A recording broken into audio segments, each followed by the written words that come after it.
was important to you, if it was. And one way I thought to do this, the first experiment is, do you remember your first lie? The first lie I told? Or the first Do you lie? remember ever lying? Oh, yeah. I mean, to try to get out of a Latin test, I remember faking illness so unconvincingly that I actually got extra Latin in return. So it was like, this strategy doesn't seem to work very well. And was that one of the reasons you learned that, sort of, as we've seen with recent politics, that dissembling, kidding yourself, kidding others doesn't work, that there was a different sort of path for you, which would be about not lying? Or when did that sort of come about, that you could see this mission ahead? I think much more important to me has been the realization that I was surrounded by lies. I was brought up in privileged circumstances. I went to a boarding school when I was 8 years old. And the whole thing was, it didn't take me that long. It was in my mid-teens when I just began to think, none of this is what it says it is.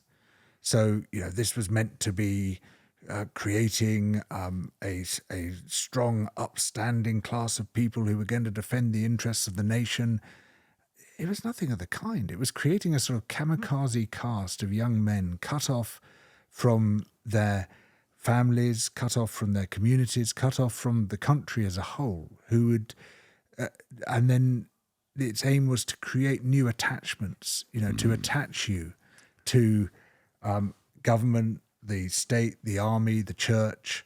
And interestingly, at the time, 1970s, all these things were falling apart from the point of view of the traditional ruling class. Government was in enemy hands. The church no longer had much power. The army no longer had much power. The empire was falling apart. But we were still taught as if nothing had changed. So the geography textbooks, a third of the countries were red on the map. The dormitories were called things like Hague and Kissinger. They were, not Kissinger, sorry. The dormitories are called things like Hague and Kitchener. They were named after people who by then were widely seen as war criminals, but we were taught were upstanding heroes of the empire. History was all the Black Hole of Calcutta and the Siege of Khartoum. It was all about what they did to us rather than what we were doing to colonial subjects. And it didn't take long to see this is an institution lying to itself as well as lying to us. It's kind of lost, and we're all lost within it.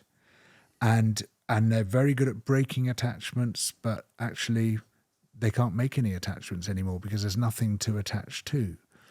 And so in a way it created a kind of tabula rasa, for people like me who were curious, and unfortunately there weren't many of us, but those who were curious, it was like, right, so what is there now? What is important? Why have we been cut off?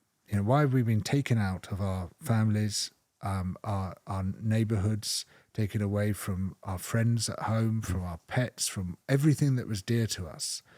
Why have they broken this attachment to give us nothing in return?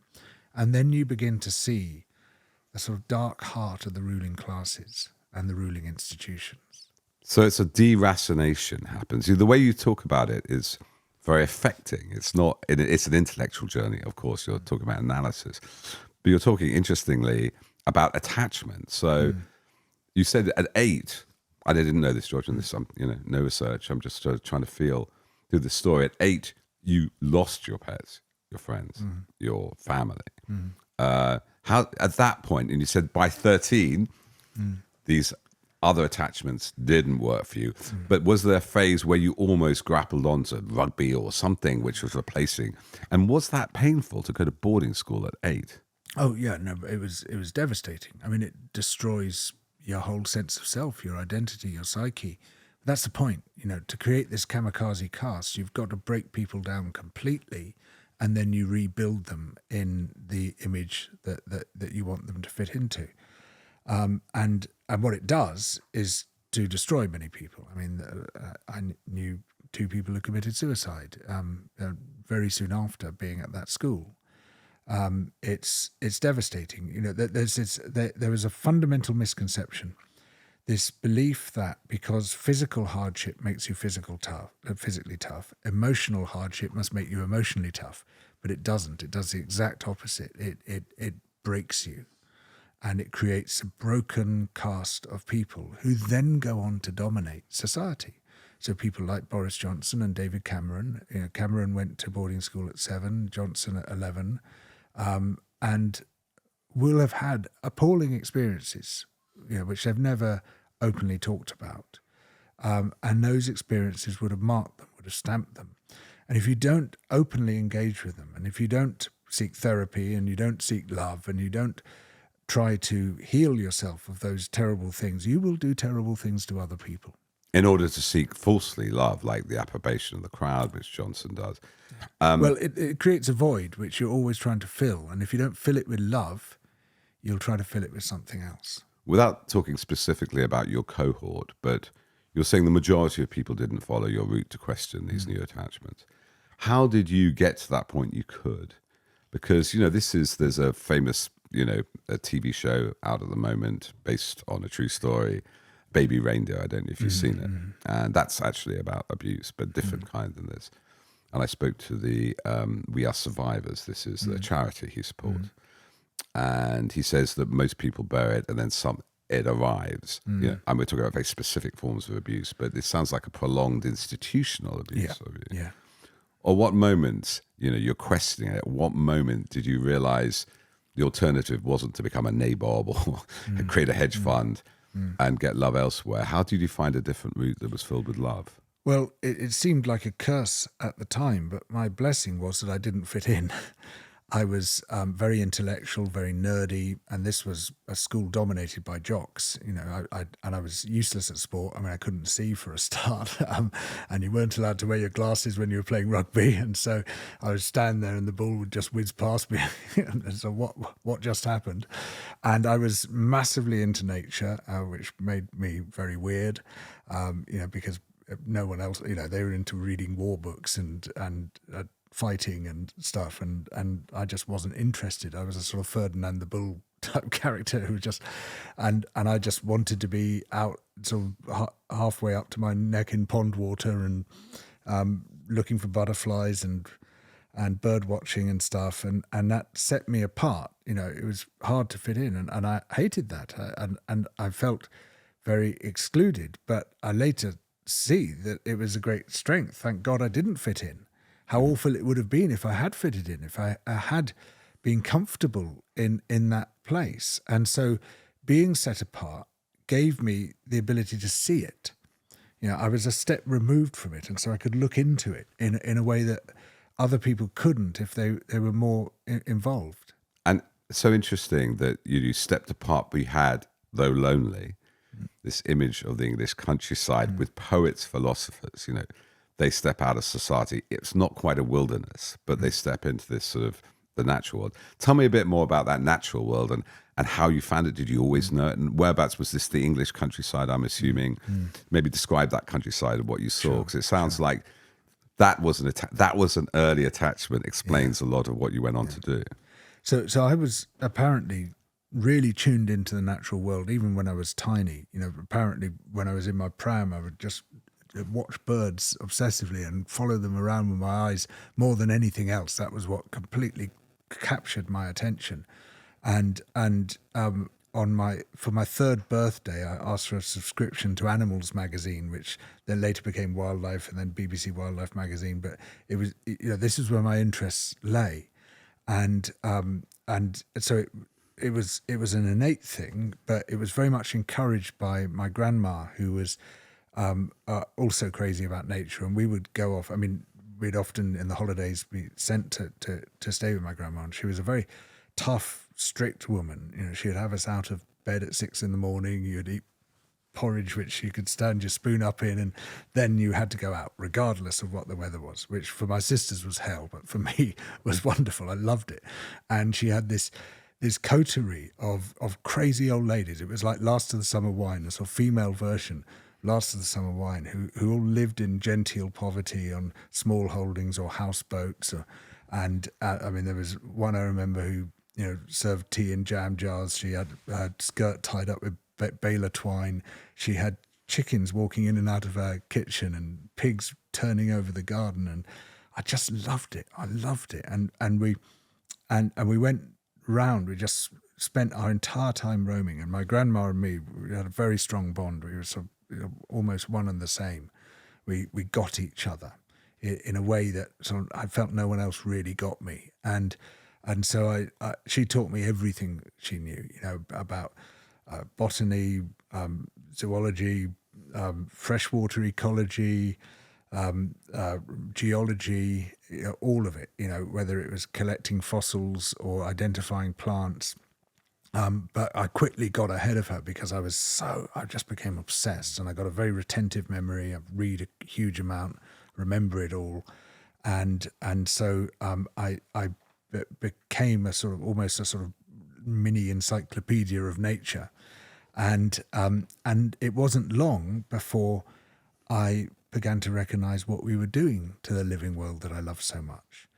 And so from quite an early age, I knew that I wanted to fight for the living planet.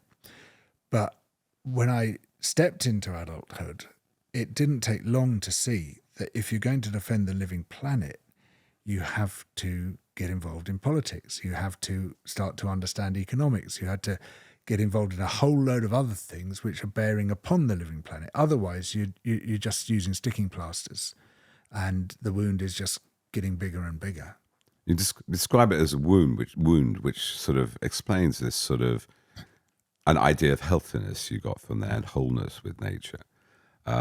Where were the beginnings of this wound? You said even the 70s. I remember the countryside, Buckinghamshire countryside, and my classic images would be a beautiful stream near the church, and there's a shopping trolley in it. Or I remember thinking it was sort of somebody dumped a whole sort of crate of milk on a hedgerow.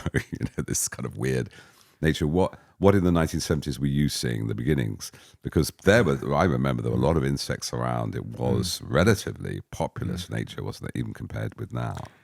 It wasn't the beginnings. I once went to a lecture by a paleontologist called Todd Siravel, and he's saying, listen, you archaeologists, you spend years looking for evidence of when humans first arrived on a new continent or a new island where they hadn't been before, and you're looking for chip flints and you're looking for fire sites. And you don't need to look at any of that.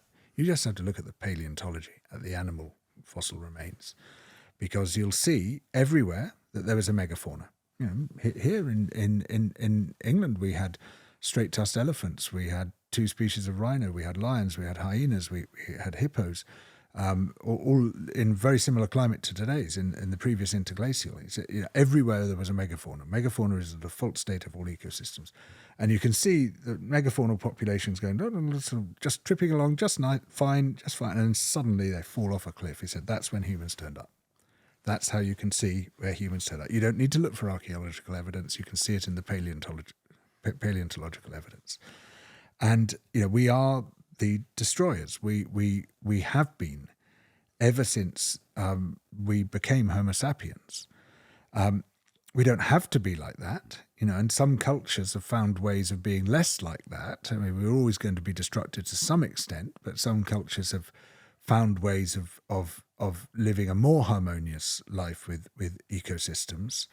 We now have knowledge that exceeds anything any previous generations have ever had. We know exactly what we're doing. We know exactly why it's happening. We know exactly how we can stop doing it. So we have the privilege of being able to act on knowledge, and that's what we need to do, and urgently. So it's weird, isn't it? Because you're talking about an understanding of nature, which when we were sort of 1 million Homo sapiens hunting apparently with dogs, all the mammoths to extinction in Northern Europe, we were part of nature not understanding it and thereby destroying it.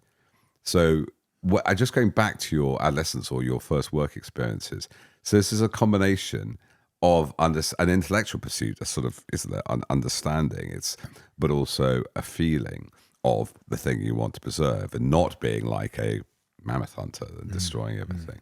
Does that leave you in a very complicated, which I suppose, relationship between humans and the environment morally? I mean, some of the criticisms, not mine, of eco-fascism, or I once met a guy in the late 80s who was early invited said everything went wrong in the Paleolithic, which is kind of true. I'm sure it's kind of true. We started eating grain and our teeth went.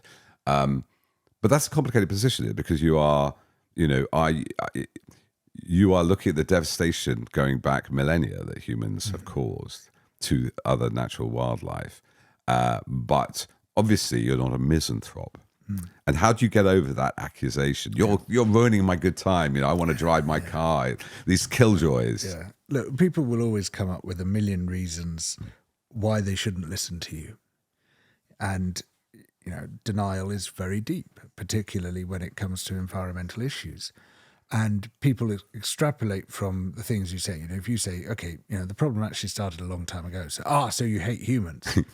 You say, no, I really don't. I really, really don't. Actually, I want a better world for humanity as well as a better world for nature. And we can have that. In fact, we can't have a better world for humanity unless we're looking after our life support systems. We are totally dependent on Earth systems for our survival. And Earth systems could go down. They've gone down 5 times before.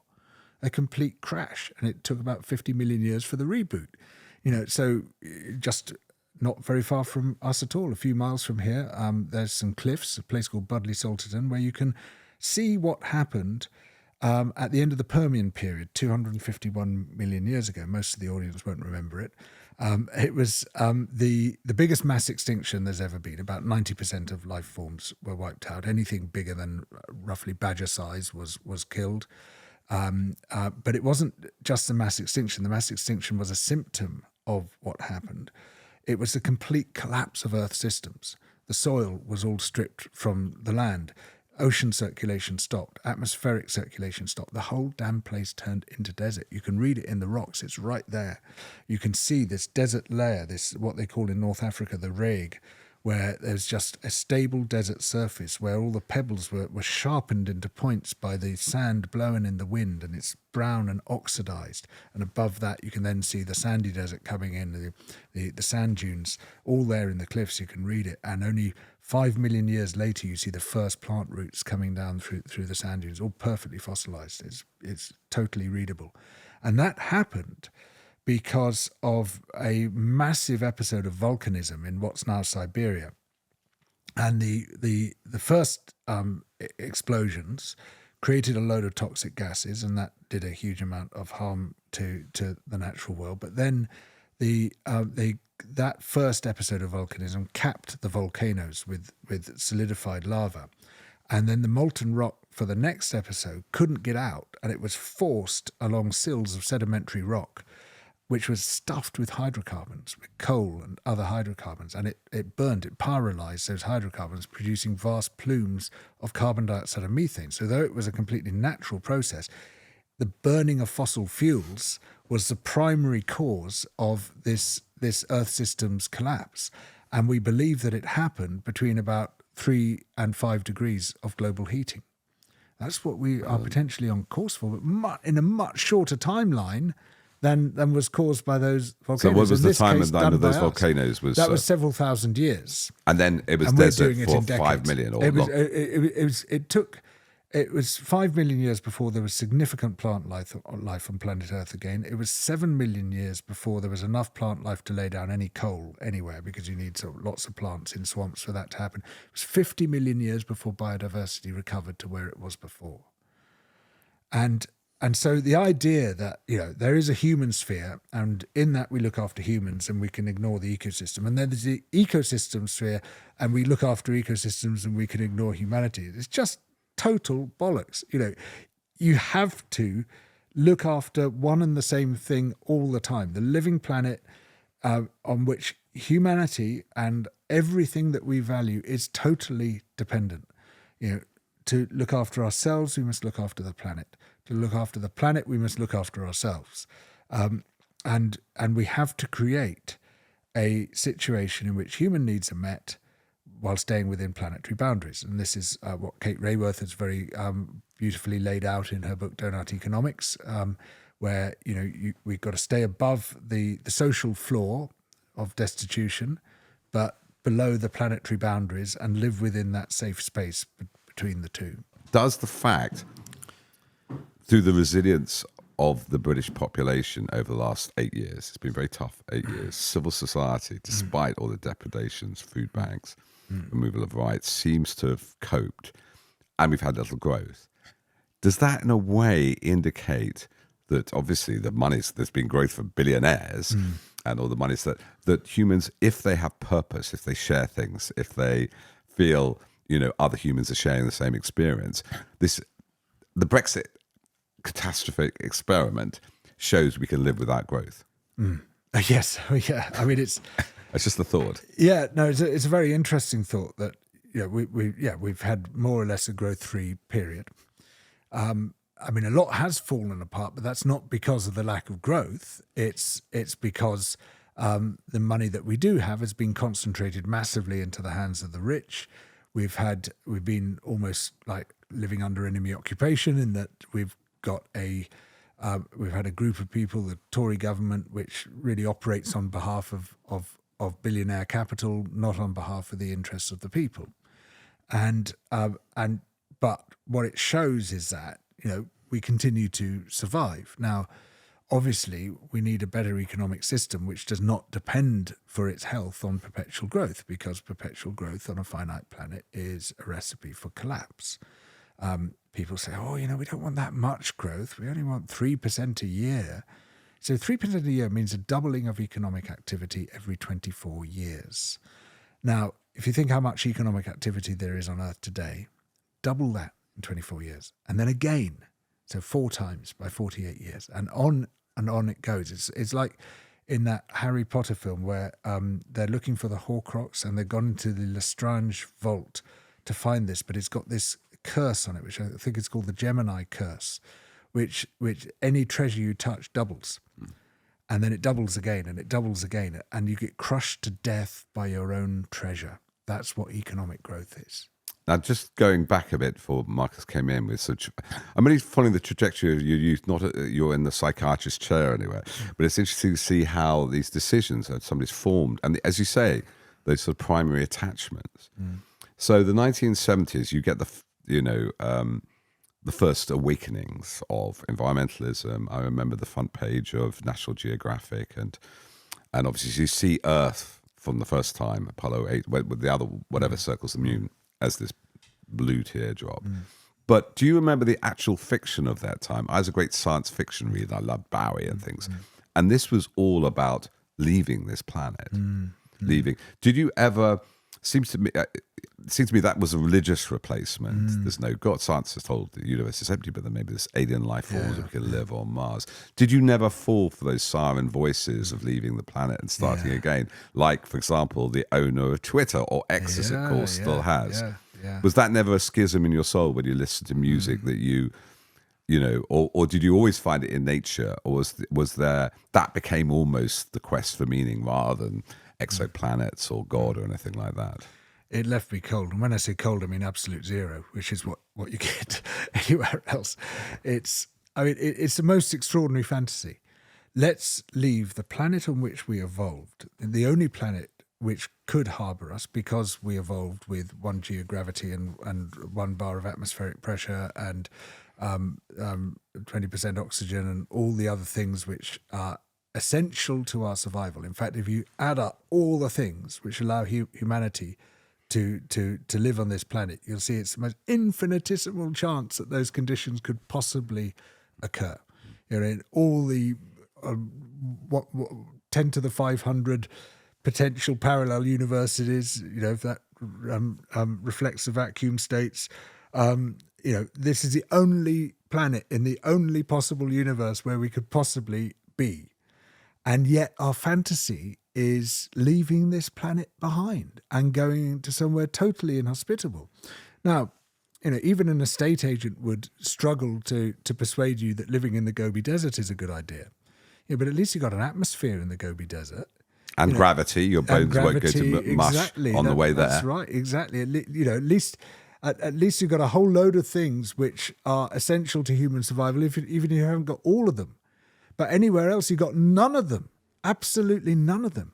And there's this sort of stolid lack of imagination. It's meant to be, there's great flights of imagination going to colonize other planets. There's this massive lack of imagination of what it would really be like if you turned up at a planet or lived in a space station, which is the only thing you could do in a totally controlled environment. If you look at the NASA website, it says, you can have these space stations about the size of a California beach town, and you can look back on the Earth and see how beautiful it is, and you can live there in this place where there'll be absolute leisure, and you can create, whatever environment you want. You would be totally controlled by the techno-billionaire class which owned that space station. They could turn off your life support system literally at the flick of a switch. It would be a level of slavery which is hard to get your head around. And it's that total inability to imagine what the real outcomes of a situation like that would be. It's terrifying. I mean, it shows just how bloody limited some people are. They can have this massive techno fantasy, but they don't get the social aspect of it. They don't get the political aspect of it. So that's very unusual about you, George, just thinking about that you understand not just the technological, the scientific, like how many Gs we can survive for getting to Mars, and, the archaeology, but you're often looking at the political organization which would enable that. Nobody else, I don't think, would go space station, get a bit boring, or what if there's infection? They don't then think who's built this space station and what they could do if you disobeyed them. I just point out, just to finish the thought about science fiction, because of my generation, it was a kind of a replacement for God. E.T. was here's the stranger. That's right. Was William Shatner. He finally got into space. Did you read that amazing? And he felt grief. Right. Absolute grief. So was it school? I mean, then your early part of your career, school seemed to have tuned you a bit like the movie If to the idea of an oppressive organization. Not just these false attachments of bullying, but the structure of that. Did you bring that into your early understanding of your curiosity about nature, your love of it, your understanding and the truth of it? How did that then work into a political activism? Yeah. Well, all I ever wanted to be was an investigative environmental journalist, and that hardly existed at the time. There was hardly such a thing. Unfortunately, actually, there's hardly such a thing today. There's very few of us. And I hammered on the doors of the BBC with that public school confidence. I've used these privileges, and I feel we have a duty. Those of us who've seen it, who understand what that system is about, we have a duty to use its tools. Can I just stop you there, though? You had the concept of duty. Was that one residual thing that the duty was to the cadet force or to the Queen or things you didn't believe in? Was there one germ of public service in there which was good of that experience? No. Okay. No, there really wasn't. But I think that, a very large portion of humanity has a sense of duty, of responsibility towards other people. What it did give me was tools. It gave me an ability to see how the system worked, to speak the language of the system, to have the confidence of the system. And these are very powerful tools. And if you can use them against the system, you become a pretty deadly threat to that system if you use them well. So you knocked on the door of the BBC with these tools. Yeah, I was let in with the words, "You're so fucking persistent, you could have the job." That was literally verbatim. That's what the head of the Natural History Unit at the BBC said.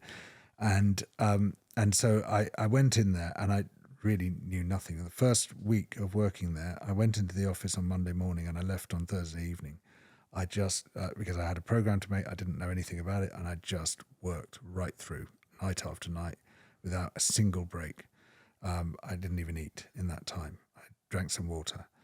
And in those 4 days and 4 nights, 3 nights, I kind of learnt the basics. And then,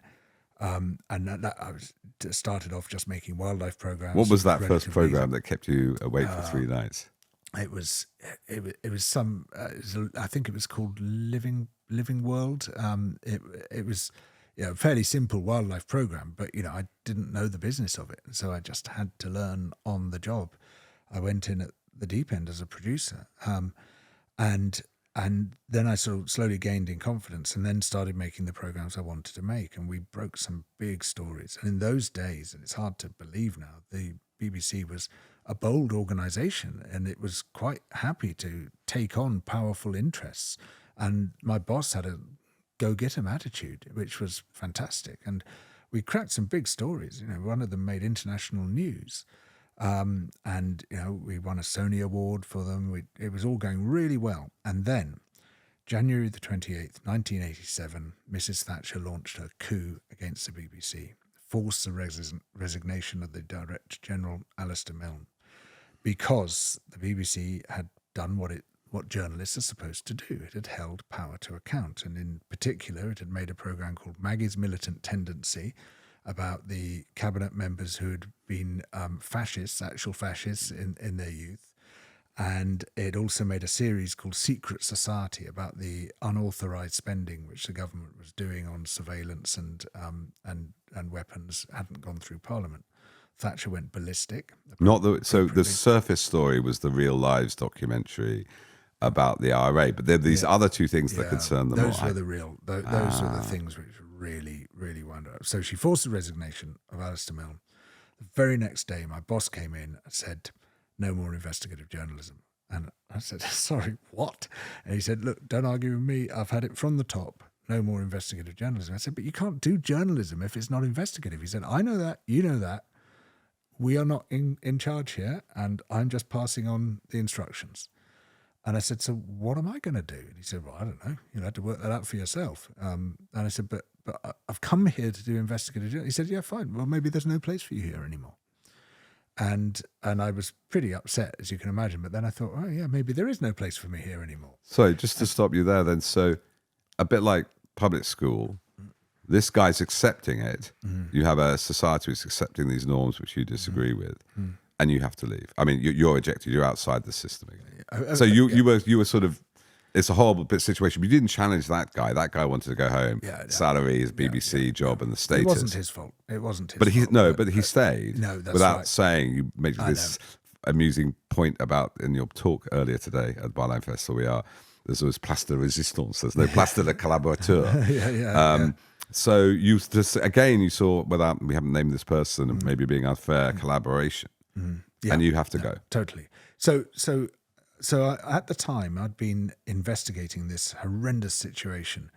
The Indonesian dictatorship, run by General Suharto, backed by the US and the UK and the World Bank and all the other big global institutions, was running this thing called the Transmigration Program, where it was moving hundreds of thousands of people out of Java and Bali out to the outer islands of Indonesia to suppress, well, not just resistance, but also difference. You know, this was perhaps the most diverse nation on earth, with hundreds of different tribal groups, hundreds of different languages spoken, including in its occupied territories, then East Timor and West Papua.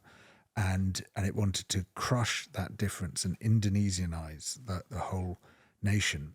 And it was being funded to do so by the US, the UK, and the World Bank.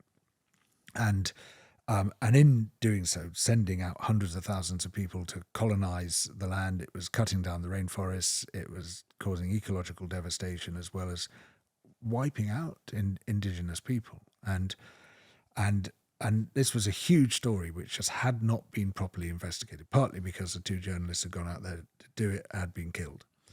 And so I'd become very interested in this, and I'd been working on what was meant to be a BBC series about it. Almost inconceivable nowadays that the BBC would make a series about something like that.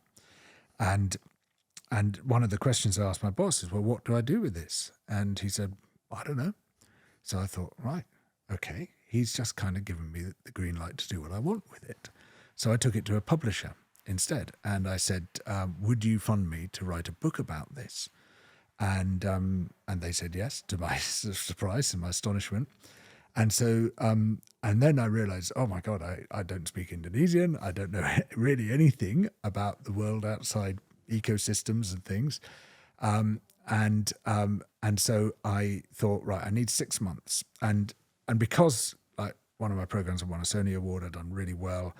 I had this total choice of jobs within the BBC. I could so easily have stayed. I was offered Today programme. There were all sorts of opportunities I had. But I thought, right, very strategically and coldly, I'm going to go and work for the BBC World Service for 6 months, do current affairs there, learn a little bit about the world. And I have to admit, I was not committed to that job. I was using it. And I used it to give myself some time to learn Indonesian, to get ready for the trip. I phoned my best friend, who's a photographer, Adrian Arbib, who was working in a job he didn't like. And I said, look, I've got this advance to go and write a book. I want to go to West Papua, this occupied territory in Indonesia. No outsiders are allowed in. Last 2 journalists got killed. And he said, yes. I said, I haven't asked you a question yet. He said, the answer's yes. So, these 2 very young, we were, 24 when we set off. Very naive young men with a bit of a death wish, a bit of a sort of disbelief that anything could happen to us, because that's, this is why wars get fought. Young men are crazy like this. Went off to investigate this horrendous thing. And we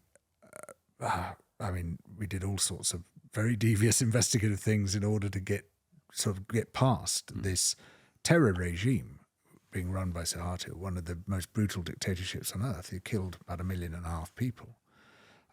It was extremely dangerous. And you got really in, because it's just getting in there, traveling around. So we had tried to get what's called a Surat Jalan, a permit to travel, and from the police office in Jakarta. So you could go into Indonesia, that was no trouble. Going into the occupied territories of Indonesia, no way. And so we said, look, we're bird watchers. We want to go and see birds of paradise. And the place to see them. It's not a lie. No, it's not entirely. Well, you see, if we were questioned, you'd be able to have a good cover. You could back it. That's right. And so, please, can you give us a Surat Jalan to go to West Papua? And we spent 2 weeks, queuing in various parts of this huge, sprawling, terrifying police headquarters in Jakarta, and getting absolutely nowhere. No, wrong place. You go and queue at that place, and day after day we were doing this. Very depressing. It was a horrible, really nasty place.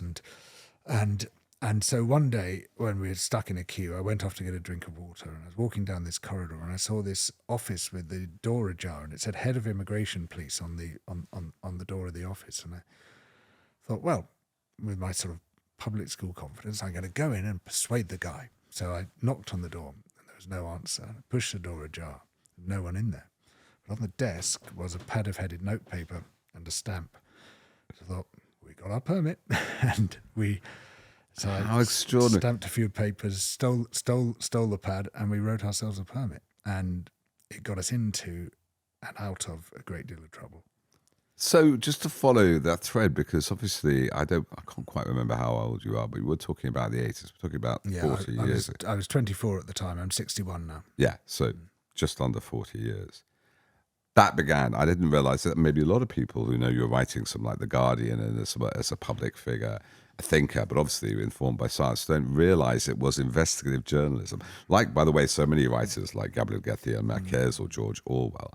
How long did you continue that investigative strand for? And did you often have to lie? Because this is a strategic lie.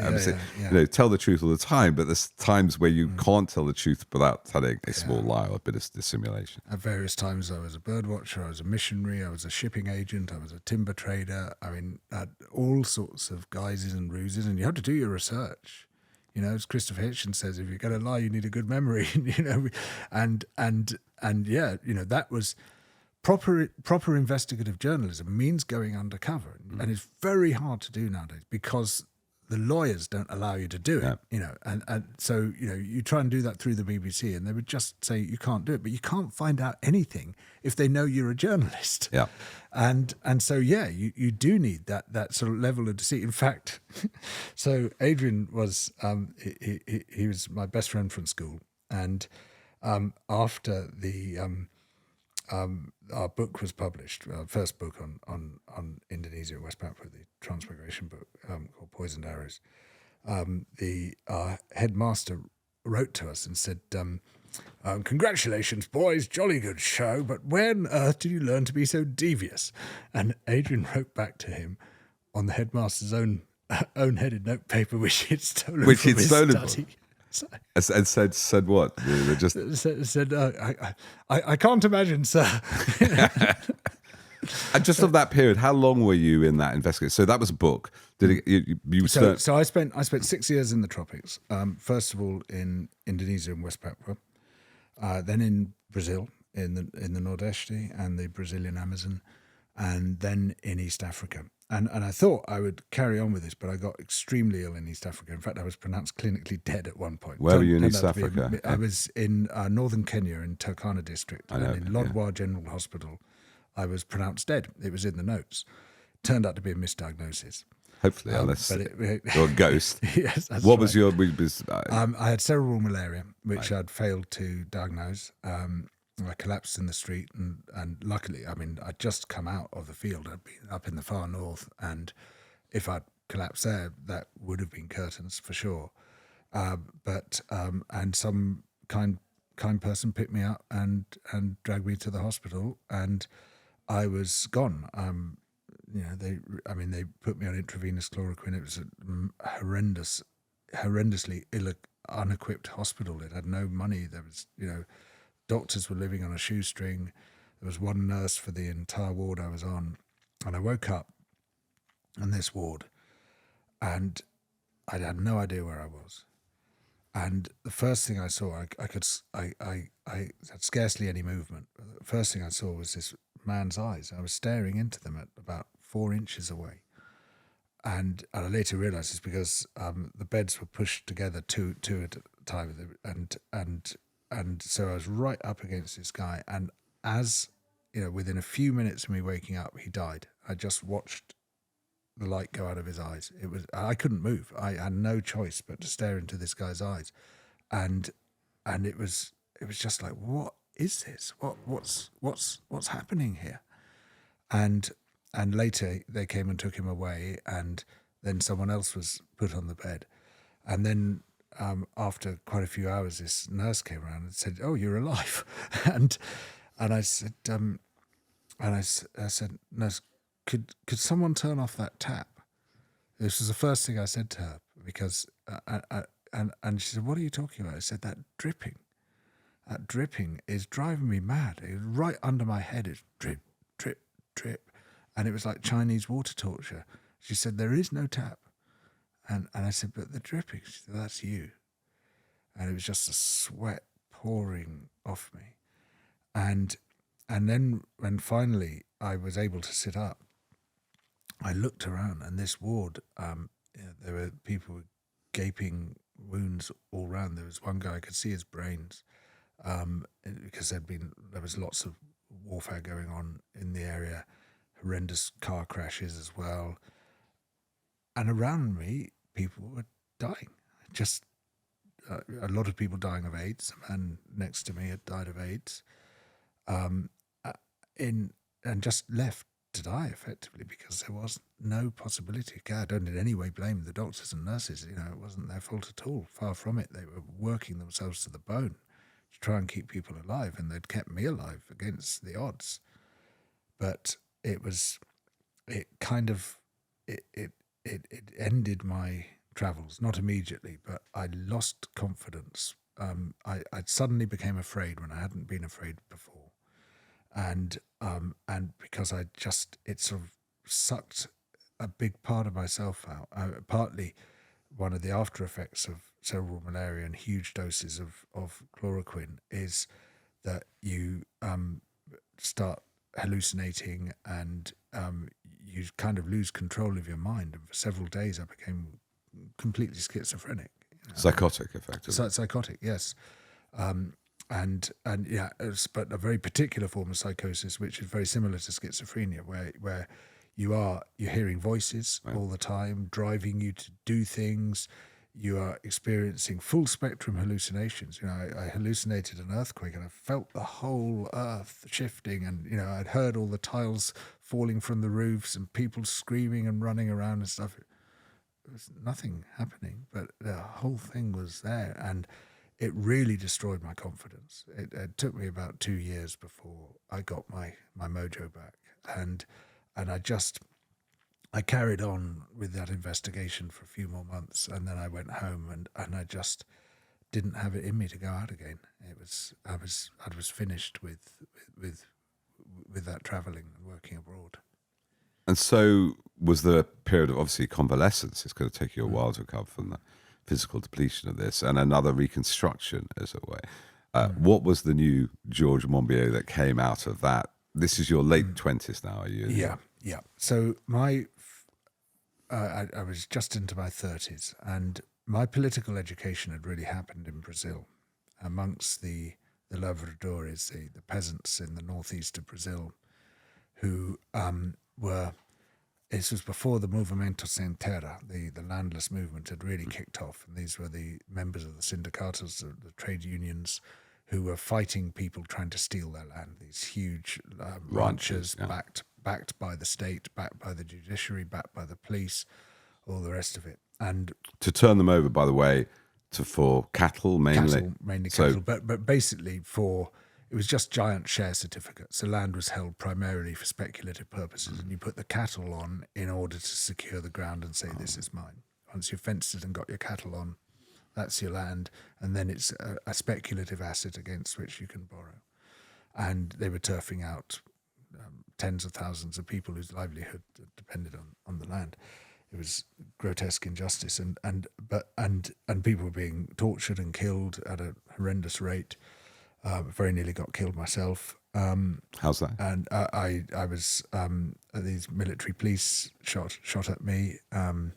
In fact, my death was reported in the Folha de São Paulo, so I was reported death twice, falsely reported. In fact, it very nearly got into the Guardian, but they found out just in time. I would have been very happy with the framed copy of that.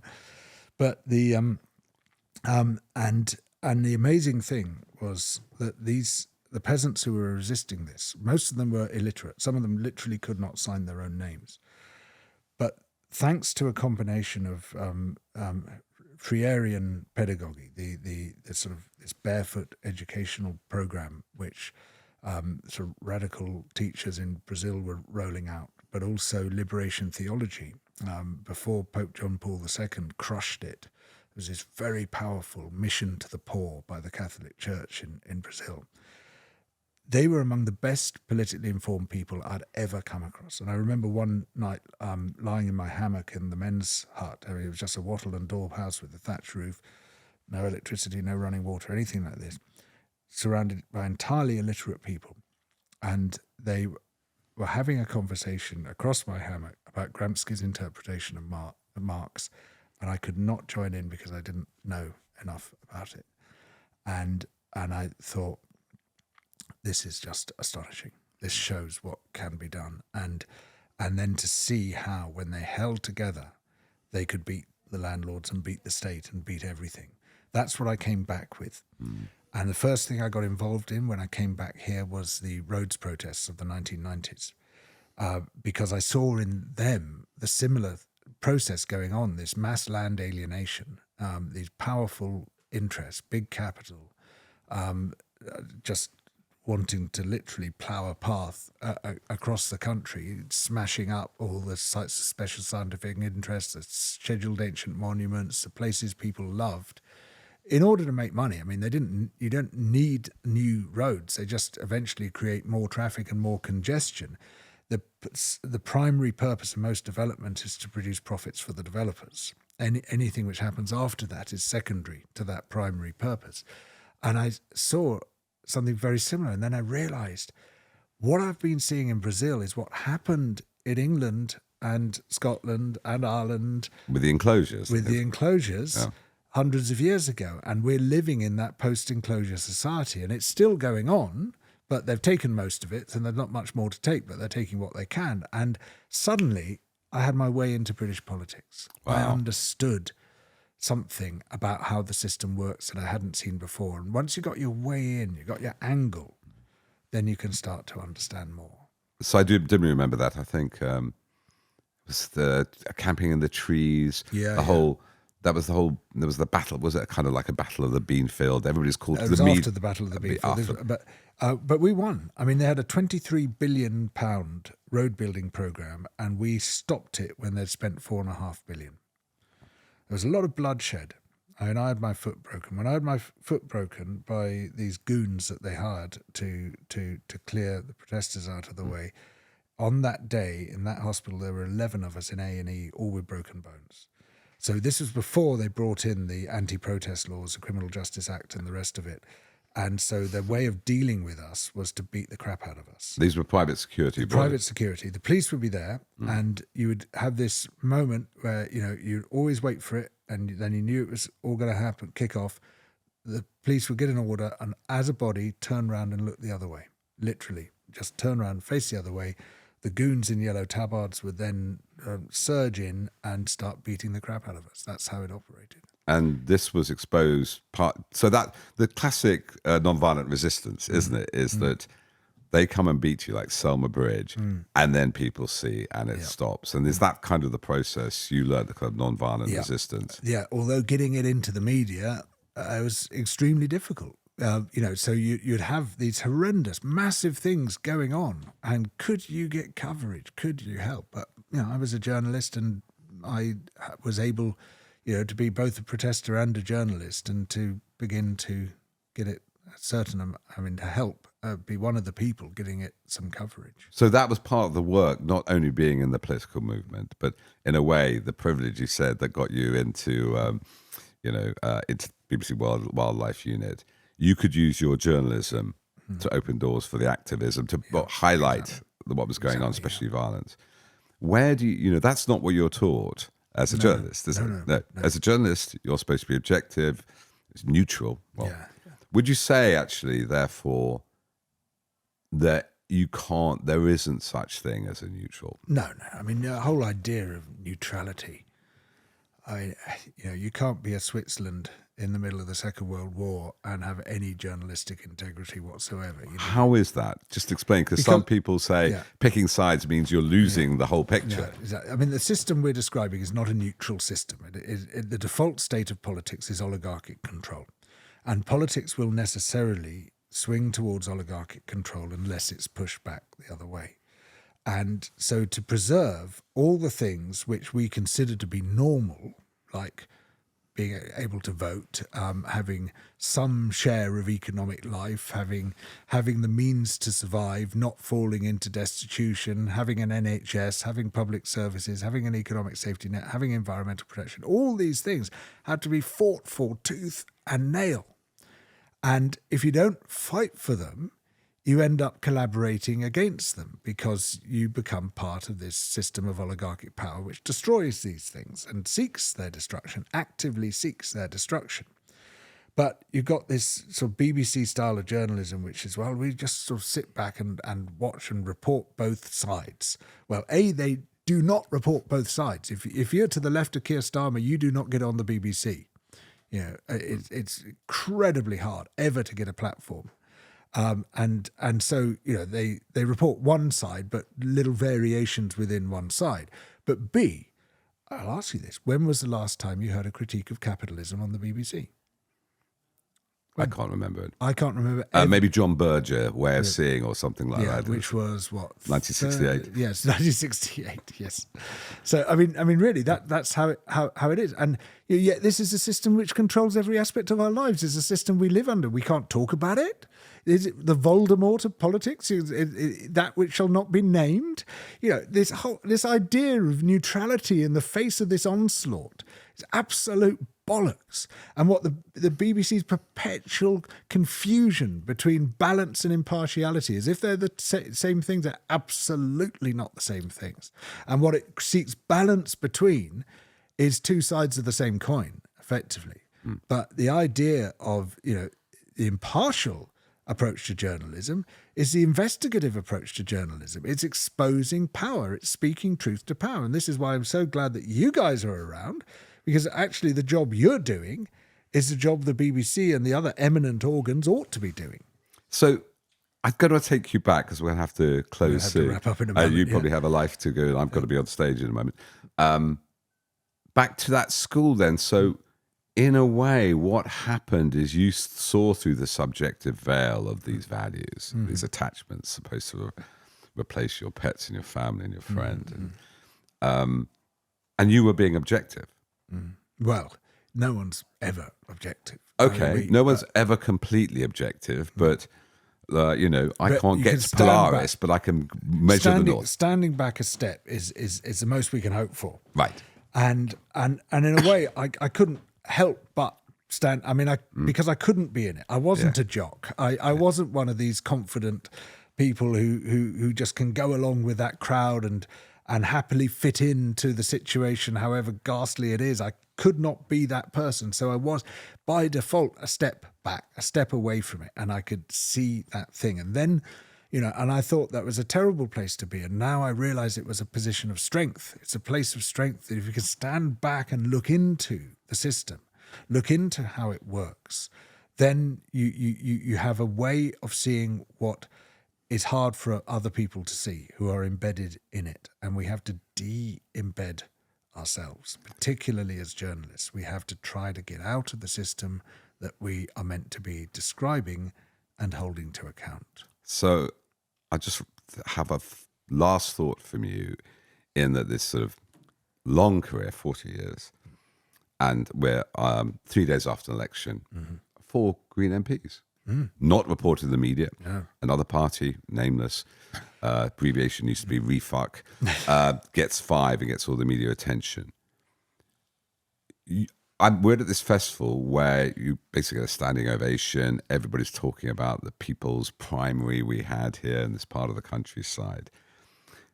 Just in the long view, after this oligarchy sort of has risen again, even more powerfully, do you feel no longer disembedded with the people around? Do you feel this moment in 2024, there is a turn of the tide? And maybe too late. Well, not too, obviously we won't get, but your disembeddedness, your isolation is no longer true. You now have found many other people who believe what you believe.